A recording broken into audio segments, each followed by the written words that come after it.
Hello and welcome back to my channel. My name is Jessica and today I wanted to do a watercolor sketchbook tour. So this sketchbook I actually completed from August of 22 to January of 23. I just haven't got around to actually filming this. So I don't know when I'm even going to post this either. This is a homemade watercolor sketchbook. I have a whole tutorial on how I made this using watercolor paper I already had and some chipboard. So I will link that video in the card above and in the description below if you want to go check it out and make a homemade watercolor sketchbook for yourself. The original thought for making my own watercolor sketchbook was to, one, use supplies I already had, and two, if it was homemade, maybe it would be a little less precious and so I would actually use it more. So with that all out of the way, let's get started with the tour. So right here on the cover, I wanted to list the paper that I used, which was the Fabriano 25% cotton 140 pound 300 GSM watercolor paper, which is a 9x12 pad that I had previously purchased. I used 10 pages and folded them in half. So it came out to 40 pages that were 6x9, and this is the perfect size for me. And by the way, this is no bookbinding or stitching or sewing. It's all glue bound, which may be easier for some people. So the first page is actually just a sketch of my portable painter palette. I realized I had taken this sketchbook and my portable painter with me, but I didn't actually have a swatch sheet of all the colors that I had in the portable painter. So this is where I actually used as my reference or swatch sheet, and I just painted out the pans that I had along with the mini brush, and then I just mixed some colors in the pans to see what color mixes I could get from what I had. Then I did a test page of doing a watercolor landscape with some reflections. What I had actually done is signed up for a plein air painting festival and wanted to get some practice in before I went, and I was trying a couple different reflection techniques and different ways of painting trees. I was not using any reference for this. This was just something I was playing around with.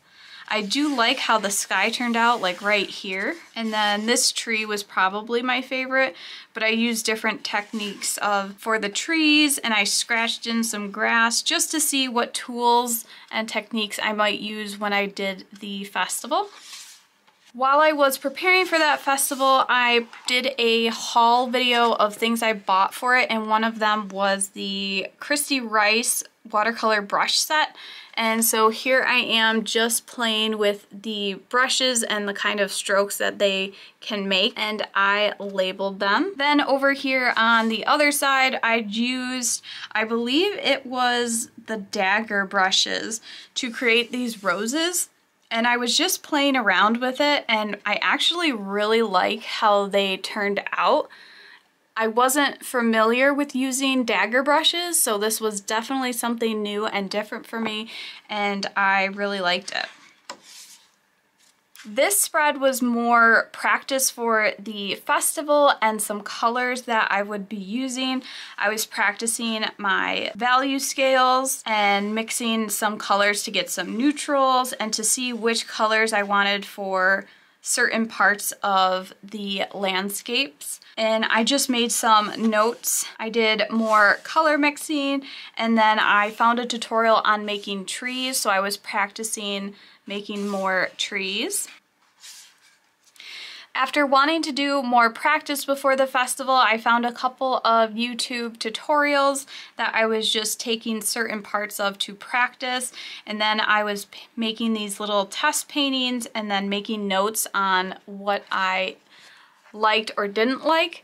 So this one up here, I thought the back trees were a little too dark as they were more in the distance and should have been lighter, but I did like the field with the dry brushing and the splatter effect for dandelions. And then this one down here, I thought I had better depth because I was going for a foreground, midground, and background. This was just a tutorial. I don't think it had any words. It was just follow along, and I think it turned out well. I like the sun streaming through the trees and the reflections on the little pond. This is actually in a video when I did the plein air festival, the plein air painting festival itself. I have a little vlog video that I will link above and down below if you want to check that out. The vlog is basically about me walking around the area trying to find a location I would like to paint, and then a time lapse of me actually doing my test painting. I'm not sure if you can see, but I actually did lay out a grid for composition, and I like how this one turned out more than my actual final painting, which is kind of funny because I feel like this one I was more loose and creative and just more playful. But if you want to see the final piece, you'll definitely have to check out those videos. This was my creative October 2022 challenge, or Inktober.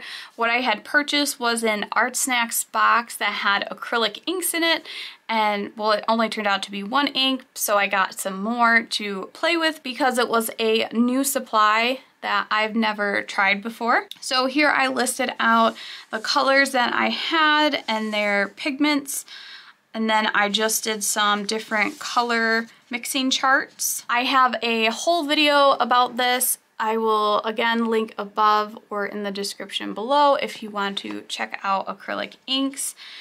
Again, this page was just me testing them with salt, India ink, alcohol, glazing techniques, and then I was just playing around with some spare ink I had left in my palette.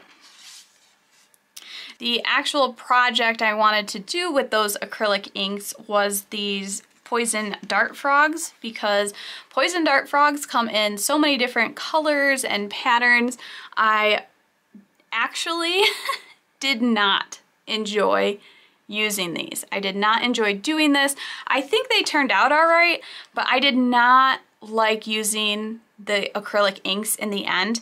I think I talk about it in the video of me painting the frogs, but I'm used to watercolors and how blendable they are and workable, and they don't dry immediately, and these acrylic inks dried so fast. I felt like I couldn't get any blends.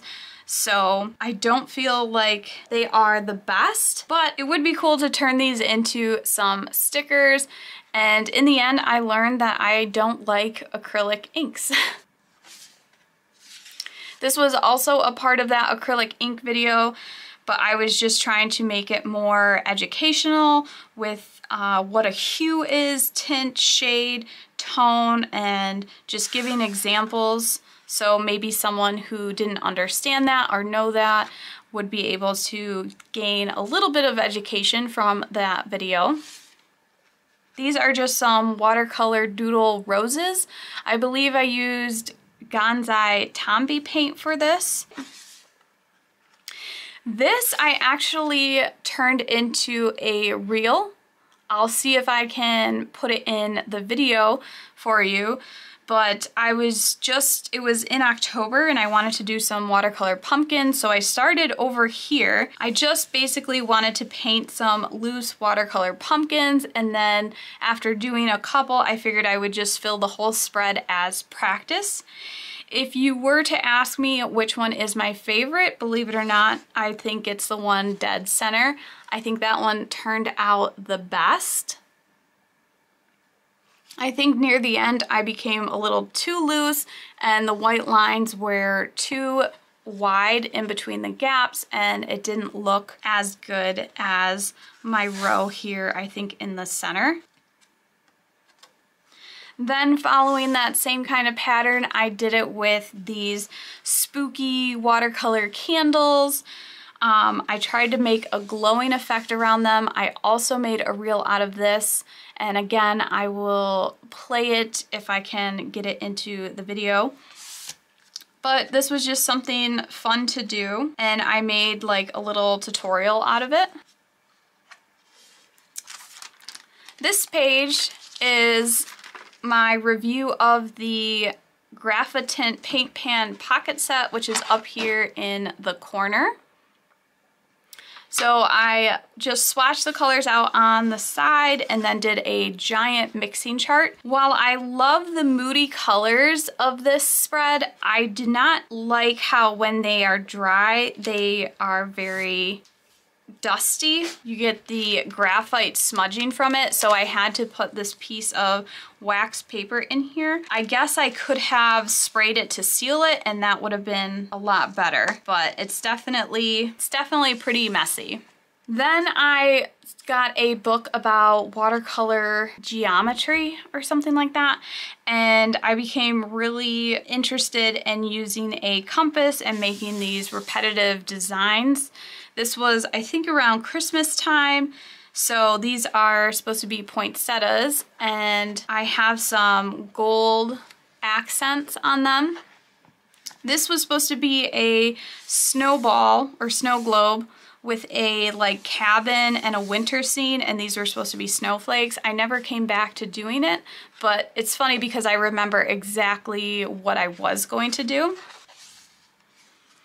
Here again, we just have a giant geometrical design, and I tried to do a slightly gradient effect going from pink to purple to blue. And then the background, I actually used a granulation medium, so I was testing that out.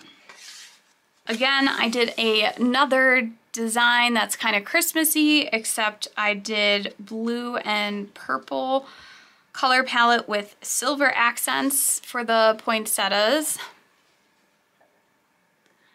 And then I did some more watercolor roses with the Gansai Tombi paint. Here I have my Winsor & Newton Field Pocket Set. And I have a video of me reviewing this and unboxing it if you want to check that out. What I did is I swatched all the colors in the palette along the top, along with their pigments, and then if they were cool or warm. What I did down here was basically make a mixing chart of each cool yellow or cool red with warm yellow and warm red and warm blue and cool blue, and just to get a different varieties of mixes just from this basic set. But what I ended up really loving about this page is actually my doodle of the logo and the typography. So my next page, I started playing with some fonts. This side I actually used a fountain pen with some waterproof ink, and over here I did a micron. I actually like the fountain pen side a little more. I don't know, the ink came out much clearer and crisper than the micron did. Here we have my core watercolor set. I have a whole video about different core watercolor sets that I got, and I was making a palette with them. So for the swatches, I drew out these paint tube doodles, which I actually turned into a sticker set. So I think I still have that file, but I just really enjoyed doing the paint tube doodles compared to the just traditional swatching. It was just something a little different, and I have like the paint spilling out of some with the caps off. It was just really fun, and it worked well with the core watercolors because they are so fluid. Again, this is a video on my channel. I will link above and in the description below. But that is it for this video, this quick watercolor sketchbook. I'm actually pretty proud that I finished it within 5-6 months for being 40 pages, so I may make another one of those. I hope you enjoyed the video. If so, please hit like and subscribe if you want to see more videos like this. Thanks for watching, and I will see you in the next one. Bye! Thank you.